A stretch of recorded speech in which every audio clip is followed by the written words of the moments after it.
ভাবুন তো, পুরো একটা গ্রাম টানা ৩৫ দিন ডুবে ছিল অন্ধকারে। বিদ্যুতের কোনো ত্রুটি হয়নি, ঝড়ও আসেনি। তবে কেন? কারণ তারা রক্ষা করে যাচ্ছিল এক মায়ের স্বপ্ন, একটি ছোট্ট পাখির বাসা।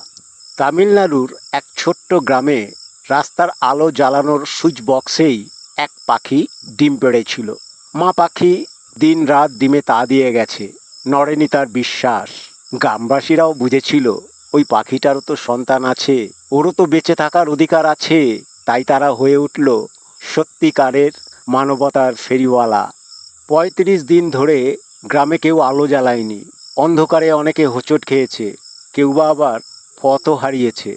কিন্তু কারো মুখ থেকে বেরোয়নি আলো চাই অথবা কোনো বিরক্তি। বরং তারা বলেছিল, এটাই হলো প্রকৃতির প্রতি ভালোবাসা। এই ছোট্ট ঘটনাই ফুটিয়ে তুলেছিল সহানুভূতি আর প্রকৃতির সৌন্দর্য। আসলে এটি ছিল এক অনন্য ভালোবাসার গল্প, যেখানে বিদ্যুতের আলো নিভে গিয়েও মানুষের হৃদয়ে আলো জ্বলেছে। এটি কেবল একটি পাখির গল্প নয়, এটি এক প্রাণীর গল্প, এক হৃদয়ের গল্প। অবশেষে সেই দিন এলো, ছোট্ট ডানাগুলো মেলে উড়ে গেল আকাশে, আর তখনই জ্বলে উঠল গ্রামের প্রতিটি আলো। তবে শুধু বিদ্যুতের আলো নয়, এটা ছিল এক অনুপ্রেরণামূলক ছোট্ট গল্প, এক বাস্তব কথা যা মনে করিয়ে দেয় মানুষ যদি চায় তবে আজও সে মানুষ হয়েই থাকতে পারে, অন্ধকারের মাঝে ছড়িয়ে দিতে পারে মানবতার আলো।